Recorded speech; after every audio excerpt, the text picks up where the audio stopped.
you know that the latitude and the angle of the sun in Washington State is similar to the great wine regions of Northern Europe? There are many ways to enjoy wine, in your cooking, in your dessert, and in your glass. With more than 900 wineries, Washington State is the second largest premium wine producer in the U.S. What was started by a few home winemakers has blossomed into a respected $4.8 billion industry. Whichever your preference, red or white, Washington grows many varieties. You can find Cabernet, Riesling, Chardonnay, and many more. Choosing wine can be a tricky business though.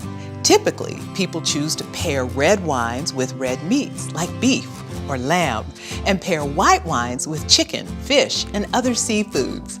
Wines can also pair well with different nuts, cheeses, and produce. So the next time you're in wine country, try doing a tasting to find your favorite Washington wine.